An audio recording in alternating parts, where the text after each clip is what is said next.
Bueno, recuerda que la última vez que estudiábamos la carta de Pablo a los Efesios, veíamos que sin Cristo no teníamos nada. Sin Cristo no teníamos nada, pero en Cristo teníamos todo. Y recuerda que esta carta fue dirigida a los creyentes, a los santos, a los fieles. Fíjate ahí en el versículo 1, a los santos que están en Éfeso y que son fieles. Estaban ahí en la ciudad de Éfeso, pero era una carta que probablemente fuera leída en toda el Asia Menor, por todas las iglesias del Asia Menor, lo que implica que sería leída por mucha gente. Y su autor, y así comienza la carta, como vimos, es Pablo, que en el momento de escribirla estaba preso, lo podemos ver ahí en Hechos capítulo 28, y probablemente fue escrita entre el año 60 y 62 después de Cristo. Vimos en detalle la vida de Pablo, cómo el Señor soberanamente lo salvó y cómo el Señor permitió que él llevara a cabo su apostolado al que él fue llamado. Y recuerda que la carta tenía un bosquejo muy claro. La carta de Efesios tiene un bosquejo muy claro. Los 3 primeros capítulos nos apuntan doctrinalmente a aquello que somos y que poseemos en Cristo. Mientras que los 3 últimos capítulos tienen un componente muy práctico. Se enfocan en el comportamiento, en la conducta del cristiano. Es decir, los 3 primeros capítulos de Efesios nos dicen, esto es lo que sois, esto es lo que poseéis en Cristo, mientras que los 3 últimos capítulos nos dicen, por tanto, así es como debéis de actuar. Y tal vez, más que en ningún otro libro de la Biblia, la carta de Efesios enfatiza la conexión que debe existir entre la sana doctrina y la práctica correcta en la vida cristiana. Pablo nos está enseñando que la teología es práctica, que no vale de nada saber mucho y no llevar a la práctica nada. Así que Pablo dice, mira, primero debéis entender quiénes sois en Cristo, para así vivir una vida práctica en la voluntad de Dios, para tu vida, para mi vida, para nuestra vida. A esto nos ayudan los 3 primeros capítulos de la carta de Efesios. Recuerda que es una carta que está escrita con el propósito de recordarle a los creyentes las enormes, las tremendas bendiciones que poseen en Jesucristo. Y esto no solo para estar agradecidos por ellas, que por supuesto sí, pero también para vivir de una manera digna de ellas. Vamos a leer el párrafo en el que estamos englobados, capítulo 1, los versículos 3 al 14, aunque hoy centraremos nuestro estudio en los versículos 4 al 6. Dice así la palabra del Señor, Efesios capítulo 1 y versículo 3. Dice, bendito sea el Dios y Padre de nuestro Señor Jesucristo, que nos ha bendecido con toda bendición espiritual en los lugares celestiales en Cristo, según nos escogió en Él antes de la fundación del mundo, para que fuéramos santos y sin mancha delante de Él. En amor nos predestinó para adopción como hijos para sí, mediante Jesucristo, conforme al beneplácito de su voluntad, para alabanza de la gloria de su gracia, que gratuitamente ha impartido sobre nosotros en el amado, versículo 7. En Él tenemos redención mediante su sangre, el perdón de nuestros pecados, según las riquezas de su gracia, que ha hecho abundar para con nosotros. En toda sabiduría y discernimiento nos dio a conocer el misterio de su voluntad, según el beneplácito que se propuso en Él, con miras a una buena administración en el cumplimiento de los tiempos, es decir, de reunir todas las cosas en Cristo, tanto las que están en los cielos como las que están en la tierra. En Él también hemos obtenido herencia, habiendo sido predestinados según el propósito de aquel que obra todas las cosas conforme al consejo de su voluntad, a fin de que nosotros, que fuimos los primeros en esperar en Cristo, seamos para alabanza de su gloria. En Él también vosotros, después de escuchar el mensaje de la verdad, el evangelio de vuestra salvación, y habiendo creído, fuisteis sellados en Él con el Espíritu Santo de la promesa, que nos es dado como garantía de nuestra herencia, con miras a la redención de la posesión adquirida de Dios para alabanza de su gloria. Hasta aquí la palabra del Señor. Y recuerda que en estos versículos Pablo les está hablando del propósito eterno de Dios para la iglesia. El propósito eterno de Dios para la iglesia. Les está mostrando el preciso, el precioso y el perfecto plan de Dios. Y lo hace concentrándose en el aspecto pasado, los versículos 3 al 6, y será lo que completemos en esta mañana si Dios quiere. En el aspecto presente, los versículos 7 al 11, y también en el aspecto futuro, los versículos 12 al 14. Recuerda que ya estudiamos el versículo 3 y veíamos la necesidad de acercarnos, de considerar las ricas bendiciones que por gracia hemos recibido. Recuerda, bendito sea el Dios y Padre de nuestro Señor Jesucristo, que nos ha bendecido con toda bendición espiritual en los lugares celestiales y ahí en Cristo. Los cristianos poseemos toda bendición espiritual en los lugares celestiales, no por nada que nosotros hayamos hecho, sino porque esto es una realidad en Cristo y solo en Cristo. Y ahora volvamos a los versículos 4 al 6, que será lo que estudiaremos en esta mañana. Fíjate, dice el versículo 4, según nos escogió en Él antes de la fundación del mundo, para que fuéramos santos y sin mancha delante de Él. En amor nos predestinó para adopción como hijos para sí, mediante Jesucristo, conforme el beneplácito de su voluntad, para alabanza de la gloria de su gracia, que gratuitamente ha impartido sobre nosotros en el amado.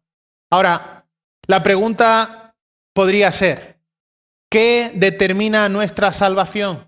¿Qué determina tu salvación? Bueno, algunas personas podrían responder, la salvación viene determinada por las obras, por nuestra conducta. Bueno, un poco más adelante, en Efesios capítulo 2, versículo 8, dice que esto es imposible. No puede ser por las obras, por nuestra conducta. Versículo 8, porque por gracia habéis sido salvados por medio de la fe, y esto no de vosotros, sino que es don de Dios. Fíjate, versículo 9, y amén. No por obras, para que nadie se gloríe. Así que nuestra conducta, las buenas obras, no va a determinar nuestra salvación. Algunos podrían responder, bueno, es la búsqueda incesante del hombre hacia Dios. Esto, de acuerdo a la palabra de Dios, también es imposible. Y si vas un poco más atrás en tu Biblia, a la carta que Pablo le escribe a los romanos, en el capítulo 3, vemos esta realidad, que el hombre, por naturaleza, a menos que Dios intervenga, nunca va a buscar a Dios. Fíjate, Romanos capítulo 3, versículo 10. Como está escrito, no hay justo ni aún uno. No hay quien entienda y una vez más, no hay quien busque a Dios. Así que el hombre, por su propia naturaleza, por su propio yo, a menos que Dios intervenga sobrenaturalmente, nunca va a buscar a Dios. Otros podrían responder a la pregunta de qué determina la salvación. Bueno, el deseo de ser salvo. El deseo que una persona puede tener por ser salvo. La respuesta en la palabra de Dios es que tampoco esto es posible. Y si vas un poco más adelante en esta misma carta, Romanos capítulo 9 responde a esta realidad. No existe un deseo innato de salvación en el ser humano. Fíjate, Romanos capítulo 9, versículo 16. Así que no depende del que quiere ni del que corre, sino de Dios que tiene misericordia. No puede haber nada en el ser humano, no puede haber nada innato en nosotros que produzca por nosotros mismos, por nuestro propio deseo, la salvación. ¿Qué es entonces? Bueno, es la elección soberana de Dios sin ninguna intervención humana. Esto está claro en la Escritura y si lees un poco más arriba, en Romanos capítulo 9, versículo 11, fíjate lo que dice. Desde el versículo 10 podemos leer, y no solo esto, sino que también Rebeca concibió mellizos de uno, nuestro padre Isaac, versículo 11, porque cuando aún los mellizos no habían nacido y no habían hecho nada, ni bueno ni malo, para que el propósito de Dios conforme a su elección permaneciera, no por las obras, sino por aquel que llama. Entonces, la elección divina es la base. La elección divina es la base. ¿Qué significa esto? Bueno, que Dios escoge a sus redimidos sin que su conducta, sin que sus obras, sin que sus deseos tengan algo que ver con esa soberana elección de Dios. Es el decreto de Dios en la eternidad pasada. Así que nuestra seguridad no va a depender de nuestras buenas obras, no va a depender de cuánto en su día buscamos a Dios, de cuánto deseábamos ser salvos, sino que nuestra seguridad de la salvación va a depender de la elección de Dios para salvación. Entonces, vamos a ver en esta mañana, y este podría ser el título, cómo Dios nos escoge y nos lleva a la gloria. Cómo Dios nos escoge y nos lleva a la gloria. Y vamos a ver 5 aspectos fundamentalmente. Vamos a ver el origen, el propósito, el motivo, el resultado y el objetivo.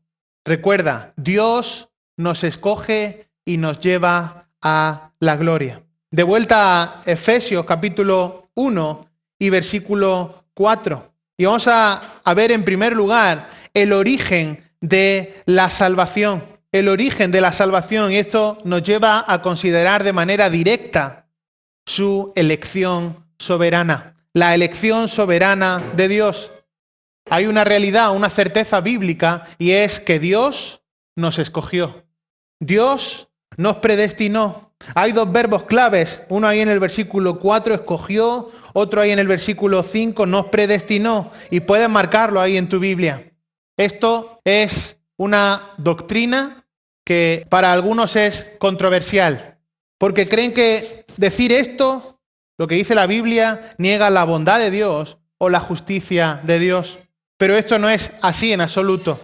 Además, me gusta, siempre que afrontamos un texto como este, aclarar una cosa. Esto no es una doctrina de Calvino, no es una doctrina de Pablo, sino que es una doctrina revelada en la Escritura, tanto en el Antiguo Testamento como en el Nuevo Testamento. Así que mi tarea en esta mañana aquí no es defender una posición doctrinal concreta, una posición teológica, sino que mi tarea es explicar lo que Dios dice en su palabra y hacerlo fielmente para su gloria. Entonces, en los versículos 4 al 6, lo que Pablo les está dando es el propósito eterno de Dios para la iglesia en el aspecto pasado. Les está mostrando el preciso, el precioso, el perfecto plan de Dios para su iglesia, y lo hace en este caso concentrándose en el aspecto pasado. Pablo nos está llevando de vuelta atrás y nos da una visión de la eternidad pasada. Nos lleva a meditar en el plan diseñado por Dios para salvarnos. Ahora, ¿cuándo fue diseñado este plan por Dios para salvarnos? Puedes pensar, bueno, en este caso fue antes de que yo naciera, porque Dios puede hacerlo. Pero no fue así. No fue antes de que tú nacieras, no fue antes de que nacieran tus padres, no fue antes que nacieran tus abuelos ni tus bisabuelos, sino que fue el plan preciso, perfecto, precioso, diseñado por Dios antes de que la misma tierra existiera. Es en la eternidad pasada, mucho antes de que la tierra misma existiera. Es Dios el Padre quien por su infinita misericordia nos hizo nacer de nuevo. Y este símil es claro. Igual que no contribuimos en nada para nuestro nacimiento físico, para poder nacer del vientre de nuestra madre, obviamente tampoco podemos contribuir en nada para nuestro nacimiento espiritual. Es por eso que por la misericordia de Dios se nos da, como dice en Primera de Pedro, una herencia que es incorruptible, incontaminada, inmarcesible, que está reservada en los cielos para vosotros, que sois guardados por el poder de Dios mediante la fe, para alcanzar la salvación que está preparada en el tiempo postrero. Así que tú y yo, si somos creyentes en Cristo, fuimos escogidos para la gloria. No solo fuimos escogidos para la justificación, en un sentido simple, Dios nos salvó sin más, sino que fuimos escogidos para justificación, santificación y glorificación. Así que Él te escogió para la gloria, y veremos esto un poco más en detalle. La razón por la que Él escogió, la razón por la que Dios te escogió, es porque Él es Dios. Fíjate lo que dice el versículo 11. También hemos obtenido herencia habiendo sido predestinados, ¿según qué? según el propósito de aquel que obra todas las cosas conforme al consejo de su voluntad. Así que todo lo que sucede de principio a fin, aún en tu salvación, todo está dentro del marco de su voluntad. Los escogidos son predeterminados para recibir la gloria eterna. Fueron escogidos antes de la fundación del mundo, fuiste escogido antes de la fundación del mundo, tu nombre está escrito en el libro de la vida y estás asegurado para la gloria eterna. Esto es tremendo, queridos hermanos. Y ese verbo que aparece ahí en el versículo 4, eklego en el griego, escogió, se encuentra en una forma verbal que indica que se trata de una elección que es del todo independiente por parte de Dios. ¿Qué quiere decir esto? Que no hay intervención humana, es decir, que Dios no solo escogió por sí mismo, sino que escogió para Él mismo. El hombre se queda al margen de la ecuación. ¿A quién escogió Dios? Escogió a aquellos que son santos y fieles en Cristo Jesús, de acuerdo a lo que dice el versículo 1. Ser cristiano es haber sido escogido por Dios para ser su hijo, aún antes de la fundación del mundo, y heredar todas las cosas por medio de y juntamente con Cristo. Así que ya pertenecíamos a Dios antes de que empezara el tiempo, antes de que el mismo tiempo empezara a existir, y seremos suyos aún después de que el tiempo haya dejado de existir. Y esto es una promesa tremenda para nuestras vidas. A medida que leemos las Escrituras, no podemos negar que la elección soberana de Dios es una enseñanza bíblica que impregna todas las páginas de la revelación divina. Dios escoge soberanamente para salvación. De vuelta a nuestro versículo 4. El origen de todo esto está claro. Está en la soberanía de Dios. Dios interviniendo soberanamente desde antes de la fundación del mundo, redimiendo a sus escogidos. Y sigue el versículo 4 y vemos en segundo lugar cuál es el propósito. ¿Cuál es el propósito? El propósito es la santidad eterna. El propósito es la santidad eterna. Fíjate, versículo 4, según nos escogió en Él antes de la fundación del mundo. ¿Para qué? Y cuando hay un para en la Biblia, es bueno pararse. ¿Para qué? Bueno, dice ahí, para que fuéramos santos y sin mancha delante de Él. Fuimos escogidos para que finalmente, en última instancia, de manera permanente, constante, para siempre, fuéramos santos y sin mancha. Eso es lo que nos está esperando. Eso es lo que hay al final, en la última parada, porque fuimos escogidos antes de la fundación del mundo. El propósito es la santidad eterna. Él te escogió a ti para gloria y para pureza. Él nos escogió para santidad. Esa es la meta final. Somos proyectados hacia la santidad eterna. Y nadie se va a perder el propósito divino que se estableció cuando Dios tomó la decisión. Si Dios te salvó, si Dios te eligió, si Dios te escogió antes de la fundación del mundo, nada va a intervenir para que seas al fin santamente eterno, para que seas escogido para gloria y pureza, para que tu fin sea la santidad. Y por eso leemos en Romanos 8 estas cosas. Vamos a ir ahí por un momento, a Romanos capítulo 8, pasaje que todos conocemos. Estos son unas increíbles palabras de consuelo. Dice, y sabemos que para los que aman a Dios, versículo 28, Romanos 8, y sabemos que para los que aman a Dios, algunas cosas, no dice eso, dice que sabemos que para los que aman a Dios, todas las cosas cooperan para bien. Todas las cosas cooperan para bien. Esto es, para los que conforme a su propósito son llamados.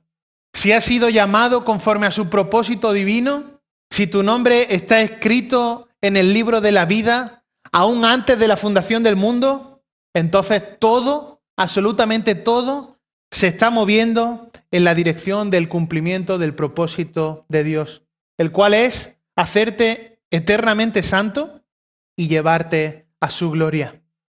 Sigue Romanos capítulo 8 y dice el versículo 29. Porque a los que antes conoció, esto no es que por un momento se parara a mirar y dijera, uy, mira lo que estoy viendo, sino que está hablando de tener un pleno conocimiento, una relación íntima, y esa idea ahí del versículo 29, porque a los que de antemano conoció, está hablando de una relación personal, de una relación íntima, un conocimiento íntimo. Dios tiene ese conocimiento íntimo de sus escogidos, un conocimiento personal, predeterminado. Como resultado de ese conocimiento, nos predestinó para ser conformados a la imagen de su Hijo. Fíjate, porque a los que de antemano conoció, también los predestinó a ser hechos conforme a la imagen de su Hijo. No solo somos predestinados para ser salvos y, bueno, aguanta como puedas, sino que fuimos predestinados para ser conformados a la imagen de Cristo. Y esto es tremendo. Ese es el premio del supremo llamamiento, del premio cuando lleguemos al cielo. Ahora, mientras tanto, aquí en esta vida, debemos vivir tan piadosamente como podamos en nuestra carne, en medio de un mundo caído. Sigue el versículo y dice, para que Él sea el primogénito entre muchos hermanos, versículo 30. Y a los que predestinó, a estos también llamó. Y esto no es un llamamiento de, venga, ven si puedes, ven y tú decides si vas o no vas, sino que es el llamado eficaz, es un llamado irresistible. Nadie se puede resistir al llamado de Dios para salvación. No es resistible. Y sigue el versículo, porque a estos llamó y a los que llamó justificó y a los que justificó, a esos también glorificó. Y esto nos trae seguridad. Nadie se va a quedar en mitad del camino. Nadie se va a caer por un agujero en mitad del perfecto plan de Dios. Ahora vuelve a Efesios capítulo 1, versículo 4. Dice ahí, para que fuéramos santos y sin mancha. Amamos esa expresión sin mancha, irreprensible, sin ningún defecto. Ese es el fin tuyo y mío si estamos en Cristo. Vamos a ser como el Cordero sin mancha, sin defecto. Y ese fue el propósito. Nos escogió para al fin llegar a la santidad perfecta. En la presencia eterna de la Trinidad, el Padre, el Hijo, el Espíritu Santo. Y todo esto para su propia gloria. Esto nos apunta a la santidad eterna. Nuestro fin será ser santos y sin mancha delante de Él. Pero por supuesto tiene una aplicación para nosotros hoy. Ya que Dios nos declara esta realidad, ya que Dios nos ha hecho justos, nos está guiando para ser santos y sin mancha. Entonces debemos ahora, en el tiempo presente, en nuestro día a día, debemos llevar vidas que reflejen la santidad y pureza. Es hacia donde nos dirigimos, nuestro destino final, y esto se debe de reflejar en nuestro día a día. Nuestras vidas ahora deben de ser una antesala, guiados por el Espíritu Santo, de lo que está por venir. Vamos a nuestro tercer aspecto. ¿Cuál fue su motivo? ¿Por qué Dios hizo esto? ¿Cuál fue la motivación? Fíjate, versículo 4. En amor nos predestinó. En amor nos predestinó, en ágape, esa palabra ahí, con amor. Y fíjate lo que dice el capítulo 2, versículo 4. Es uno de los peros maravillosos de la Escritura. Pero Dios, que es rico en misericordia, por causa del gran amor con que nos amó, aun cuando estábamos muertos en nuestros delitos y pecados, nos dio vida juntamente con Cristo. Por gracia habéis sido salvados. Él nos amó. ¿Cómo es eso? ¿Cómo puede ser que nos amara aún antes de que nosotros existiéramos? Él nos amó cuando aún ni siquiera existíamos, cuando no teníamos ser. ¿Cómo puede Dios escoger y colocar su amor en aquellos que no han hecho absolutamente nada para merecerlo? Bueno, esa es la esencia de la gracia. Esa es la esencia de la gracia. Nosotros lo amamos porque somos buenos. No, nosotros lo amamos porque ¿qué? Porque Él nos amó primero. Primera de Juan 4:10 dice, en esto consiste el amor. No en que nosotros hayamos amado a Dios, sino en que Él nos amó a nosotros. ¿Por qué? Bueno, porque fue su beneplácito. Fíjate lo que dice al final del versículo 9. Nos dio a conocer el misterio de su voluntad según el beneplácito que se propuso en Él. Fue su beneplácito y eso es lo que significa ser Dios. Dios es Dios y Él nos amó. Nos amó aún antes de que nosotros existiéramos. Eso es la gracia de Dios. El amor ágape, esa palabra, el amor ágape, cuando aparece en la Biblia, no es un amor que implique emoción, no es un amor pasional, no es un amor que se reduzca a la expresión emotiva, sino que es una disposición del corazón para procurar alcanzar el bienestar de los demás, poder satisfacer y suplir sus necesidades. Ese es el amor ágape de la Biblia y ese es el amor ágape del que habla al final del versículo 4. Recuerda Juan capítulo 15. No hay mayor amor que este. ¿Cuál? Que uno ponga la vida por sus amigos.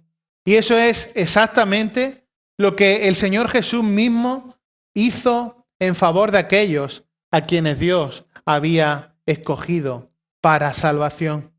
Nuestra mente humana no puede llegar a comprender la magnanimidad del amor de Dios. Un amor infinito, un gran amor que hace eso, que hemos leído en Efesios capítulo 2, versículo 5. Que aun cuando estábamos nosotros muertos en nuestros delitos y pecados, nos dio vida juntamente con Cristo. La motivación fue su amor.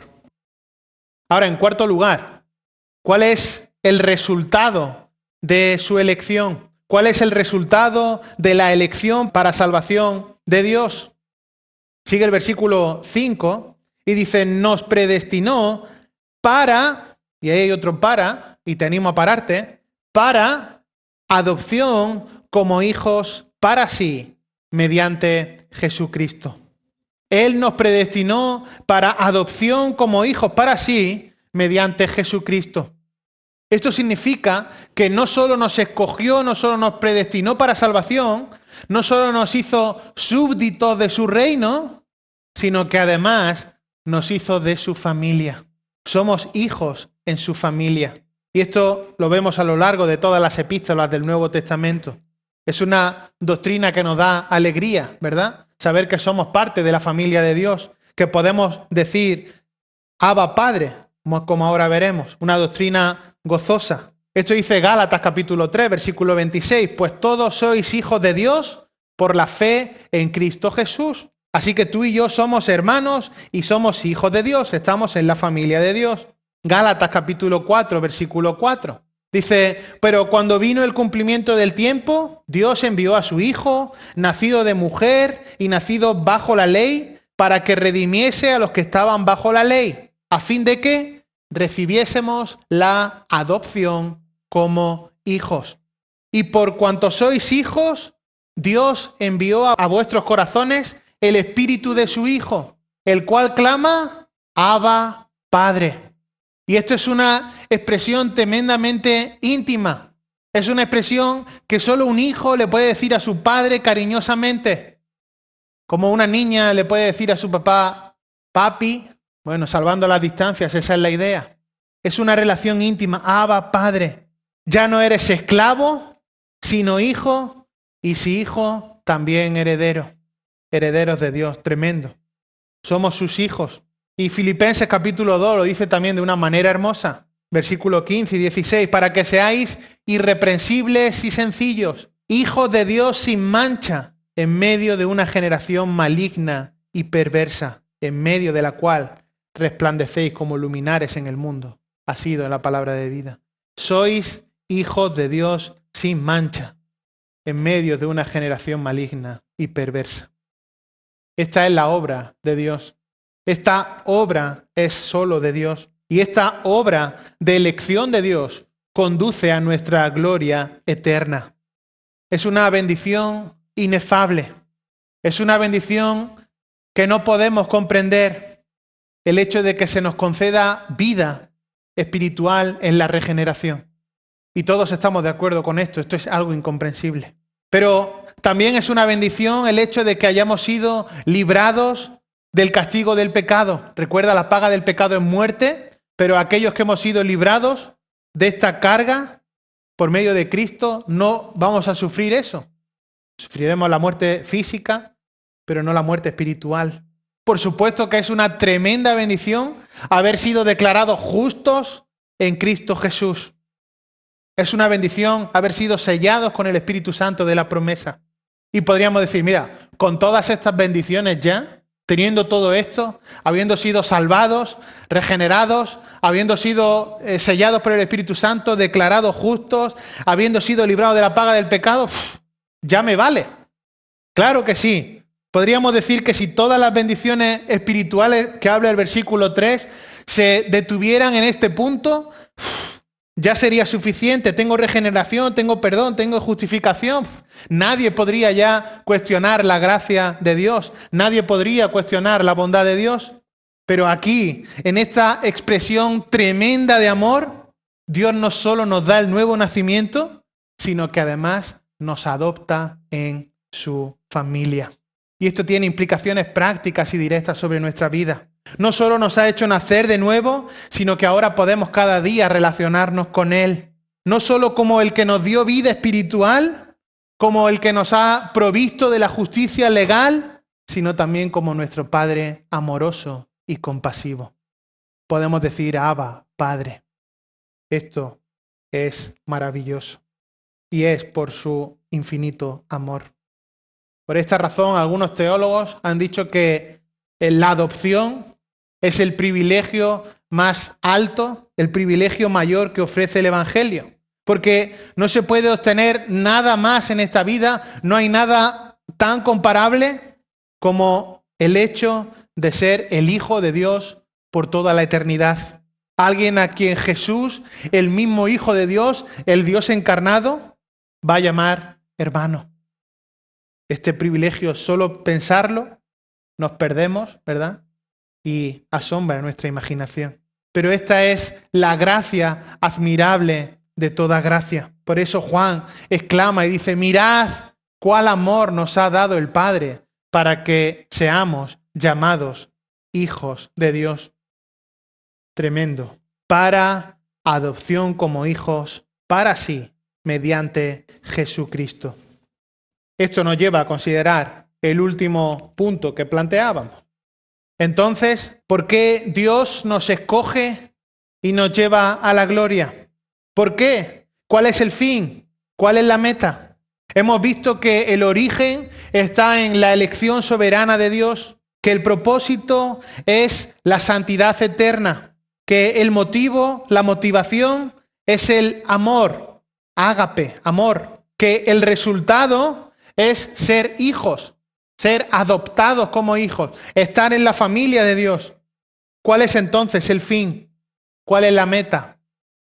Bueno, toda la Biblia enseña que la salvación no está centrada en el hombre, que el fin de la salvación no es el hombre, sino que la salvación está centrada en Dios. Él salva a los pecadores, Él salva al último de los pecadores para alabanza de la gloria de su gracia. Fíjate cómo sigue el versículo 5 y 6. Conforme al beneplácito de su voluntad, para alabanza de la gloria de su gracia que gratuitamente ha impartido sobre nosotros en el amado. La salvación no está centrada en el hombre. ¿Cuál es el fin entonces? ¿Cuál es el último paso, la meta? La alabanza de la gloria de su gracia. Fíjate cómo termina el versículo 7. Según las riquezas de su gracia. Fíjate cómo termina el versículo 12. Seamos para alabanza de su gloria. Fíjate cómo termina el versículo 14. Para alabanza de su gloria. Así que Dios hace todo para su propia gloria eterna. para que Él sea en última instancia adorado por los siglos de los siglos, por santos y por los ángeles, porque Él y solo Él es digno de toda la gloria. Él merece toda la gloria. Él y solo Él. Por eso Spurgeon dijo, el que se cree que Él es un escogido de Dios, ¿puede temer cuando el mundo se le pone en contra?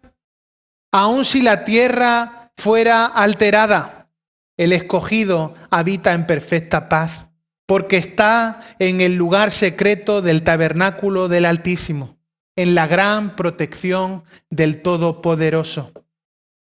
Yo soy Dios, te dice tu Salvador. Fin de la cita. Y es por eso mismo también que en los Salmos escuchamos y leemos, Dios es nuestro refugio, Dios es nuestra torre fuerte, Él es fuerte, sus hijos pueden estar seguros bajo su paraguas. Todo lo que sucede en cuanto a nuestra salvación no está centrado en nosotros mismos, está centrado en la gloria de Dios. Probablemente puede ser algo de lo más preciado, de lo más valioso para nosotros, porque tenemos la certeza, la seguridad de que no tenemos absolutamente nada que temer entre la elección y la gloria eterna, porque fue predeterminada antes de la fundación del mundo y lo será hasta la gloria eterna. A pesar de esto, y en contraste con esto, esta doctrina es también la más odiada por personas que no la entienden. Para quienes la entendemos, probablemente sea lo más importante, pero para quien no la entiende, es probablemente la más desagradable de las doctrinas. Llega a ser ofensiva. Y probablemente aún en nuestro país la mayoría de las personas que se llaman a sí mismos cristianas son escépticas acerca de esto, porque llegan a pensar que, bueno, esto puede parecer injusto, está afectando directamente a la libertad humana, pero nosotros, tú y yo, no podemos medir a Dios en los estándares que nosotros tenemos. Por eso el salmista en el Salmo 115 dice, nuestro Dios está en los cielos y todo lo que quiso ha hecho. Y con eso es suficiente para dar respuesta a esta realidad. Salmo 135, todo lo que el Señor quiere, lo hace. Daniel 4, todos los habitantes de la tierra son considerados como nada. Y Él hace según su voluntad en el ejército del cielo y en los habitantes de la tierra, y no hay quien detenga su mano y le diga, ¿qué haces? No hay nadie, todos son considerados como nada. Y es esta realidad la que nos lleva a Apocalipsis 19:6 a clamar aleluya, porque el Señor nuestro Dios Todopoderoso reina. El Señor Todopoderoso reina. ¿Quién somos tú y yo para cuestionar o poner en duda la justicia divina? De hecho, ¿qué es la justicia divina? Bueno, la justicia divina es uno de los atributos esenciales de Dios, por el cual Él, de manera infinita, de manera perfecta, solo en sí mismo y de sí mismo y para y desde y por Él mismo y nadie más, ama la justicia y define lo que es la justicia. ¿Qué quiere decir esto? Que si Él lo quiere, por lo tanto, es justo. Si Él lo quiere, por lo tanto, es recto. Y ni tú ni yo podemos cuestionar esta realidad. Dios es Dios y Él en sí mismo es justicia. Él puede por sí mismo amar la justicia y definir lo que es justo. Ningún pecador es capaz de escoger a Dios, de escoger a Cristo, de escoger la vida, de escoger la salvación. Estamos muertos en nuestros delitos y pecados. Muertos y no solo muertos, sino muertos y sepultados ahí. Ciegos, doblemente ciegos, triplemente ciegos.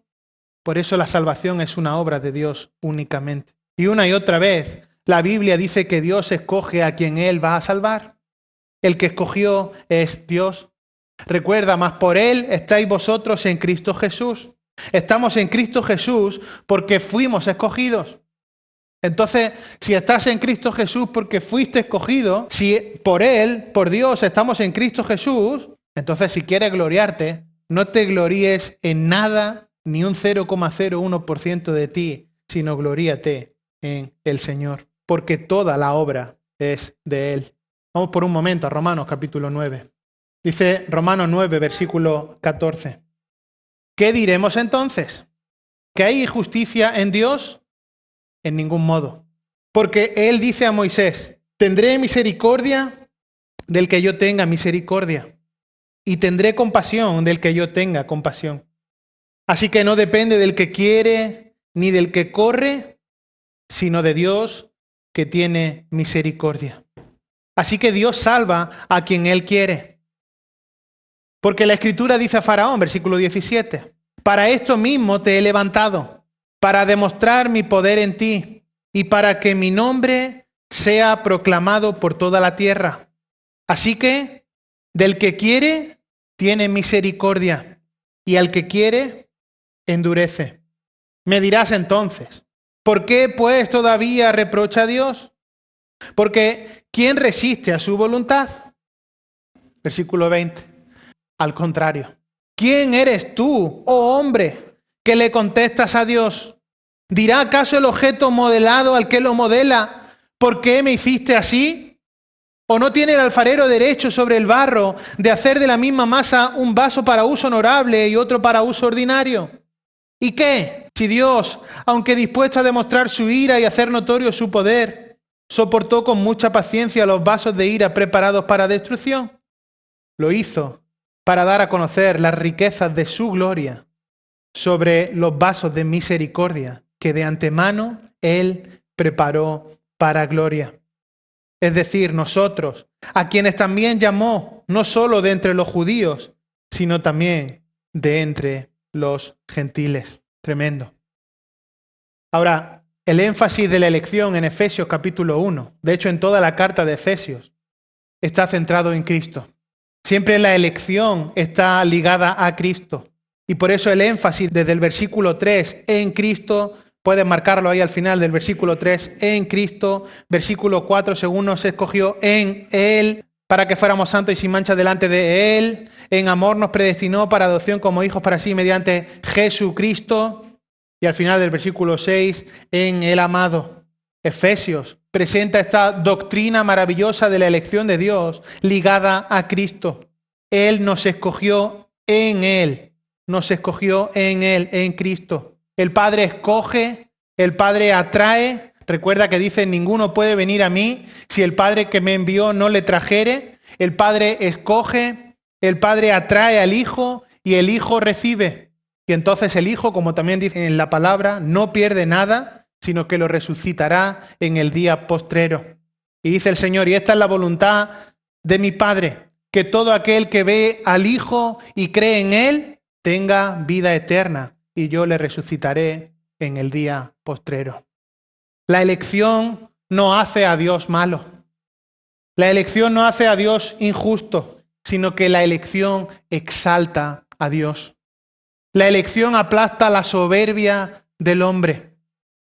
La elección eleva a Dios a su lugar. La elección exalta a Dios y humilla al hombre a lo más bajo. La elección debe de producirnos gozo, porque esta es la esperanza del pecador. La elección nos va a traer fortaleza en medio de la batalla, porque sabemos que nos dirigimos a la gloria. Y esto es el título de una película, Enfocados a la gloria, pero es la realidad de la vida del creyente. Nos dirigimos a la gloria. Todo estaba determinado aún antes de la fundación del mundo. Todo está en el perfecto, preciso y precioso plan de Dios. Todo estaba determinado antes de que comenzara este mundo. Así que cuando hablamos, bendito sea el Dios y Padre, versículo 3, que nos ha bendecido con toda bendición espiritual. ¿Quieres saber cuál es la primera y más grande de las bendiciones? Esta. Dios nos escogió.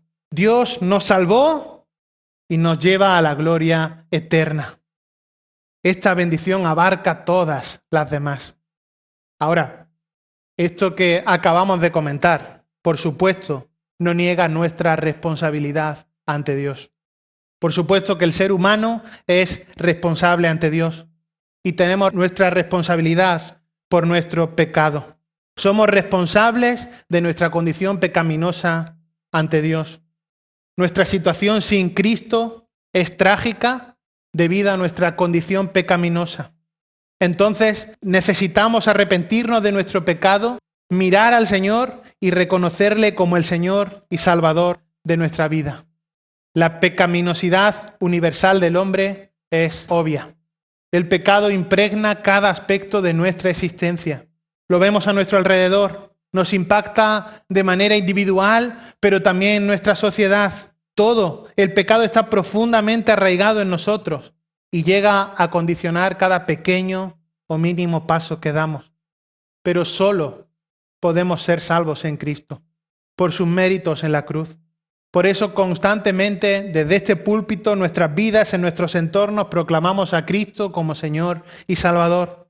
Y esta es la idea que Pablo presenta constantemente a lo largo de la carta, especialmente a lo largo de los 3 primeros capítulos. Cristo y solo Cristo hizo el sacrificio necesario para que pudiéramos ser reconciliados con el Padre.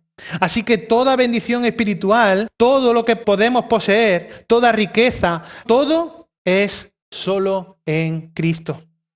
Los que nos llamamos cristianos, no porque nos llamemos cristianos porque queramos, sino porque seguimos a Cristo, porque le reconocemos como nuestro único y suficiente Salvador, porque hemos sido transformados, renovados por la sangre de Cristo al acogernos a sus méritos en la cruz del Calvario. Entonces estamos ahí en todos los versículos donde aparece un pronombre personal, nos, según nos, versículo 4, versículo 5, nos predestinó, y al final del versículo 6, de su gracia que gratuitamente ha impartido sobre nosotros en el amado. Si estás en Cristo, estás ahí y eres poseedor de todas estas ricas bendiciones.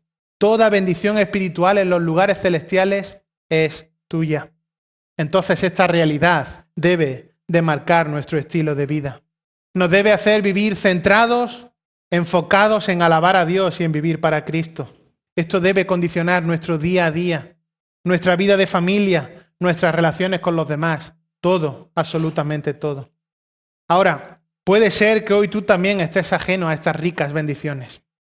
Puede ser que esto que hablamos en tu corazón sepas que te queda lejano, lo suficientemente lejano como para pasar toda una eternidad en el infierno, que tu fe sea falsa, que tu fachada de religiosidad te dé una falsa tranquilidad, un falso convencimiento. Entonces eres responsable ante Dios por tu pecado. Por culpa del pecado, la humanidad es culpable de quebrantar la ley de Dios. Ha provocado su justa ira y por consiguiente estamos separados de Él. El fin, si esta es tu situación, es la muerte eterna. Eso es lo que espera a aquellos que mueren físicamente mientras están espiritualmente muertos. Los que mueren en la incredulidad se van a enfrentar para siempre al lago de fuego. Esto lo dice Apocalipsis capítulo 20. Ahora solo aquellos que son liberados por la obra misericordiosa de Cristo es que escapan de la muerte eterna. Entonces necesitas urgentemente a Cristo. Necesitas desesperadamente acudir a Cristo. En su muerte, el Señor Jesucristo pagó la pena por todos nuestros pecados mediante el sufrimiento vicario como sustituto nuestro. La ira justa de Dios, la justa ira de Dios que todos nuestros pecados estaban provocando, nuestros pecados pasados, presentes y futuros, fue cargada ahí sobre su Hijo, que ejerció plenamente como siervo sufriente, cargando con todos nuestros pecados. Y es por medio de ese sacrificio suficiente, por medio de la provisión de la justicia de Cristo, cargada sobre nosotros, que nuestros pecados pueden ser justamente perdonados y nosotros podemos ser reconciliados con Dios. Jesucristo vino, cumplió la ley, pagó la pena por el pecado y apagó la ira de Dios en nombre de los escogidos. Para experimentar esta realidad, para vivir el nuevo nacimiento, el ser vestido del nuevo hombre, para ser salvo, es necesario creer en el Señor Jesucristo. Reconocerle como tu único y suficiente Salvador. Creer en su muerte en la cruz, en tu tremenda impotencia, en la necesidad urgente de ser perdonado. Debes acudir a Cristo. Y si aún verdaderamente no te has entregado a Cristo, te ruego que lo consideres. Te ruego que te reconcilies con Dios por medio de Cristo. De esta forma pasarás a ser un hijo de Dios y no recibirás la ira de Él en el juicio final. Hoy es tiempo de salvación. Desde hoy puedes disfrutar de esa esperanza viva, del gozo de ser cristiano, de ser poseedor de toda bendición espiritual en los lugares celestiales en Cristo. Podrás vivir de una vida diferente, una vida que verdaderamente le agrada. El perdón solo se encuentra a través de la fe y el arrepentimiento en Cristo. El que acude a Cristo con verdadero arrepentimiento, con una fe genuina, es perdonado. El verdadero creyente se aparta del pecado y confía en Cristo para justicia. Como decía anteriormente, la elección soberana de Dios nos va a traer fortaleza en medio de la batalla, porque podemos vivir confiados con la certeza de que nos dirigimos a la gloria y de que todo estaba determinado antes de que el mundo mismo comenzara. Esta es la primera y la más grande bendición que va a abarcar todas las demás. La razón de ser de tu vida, de mi vida, de esta iglesia, de todas las cosas que existen, es finalmente la gloria de Dios. Es finalmente la gloria de su gracia. Y esta es la razón por la cual los cristianos, como hijos de Dios, debemos hacer todas las cosas, incluso las que pudiéramos considerar comunes de nuestro día a día, hablar con nuestro vecino, comer, todo para la gloria de Dios, de aquel que nos escogió para la gloria. Vamos a orar al Señor. Señor y Padre nuestro, te damos las gracias por tu palabra. Gracias, Señor, por esta tremenda carta.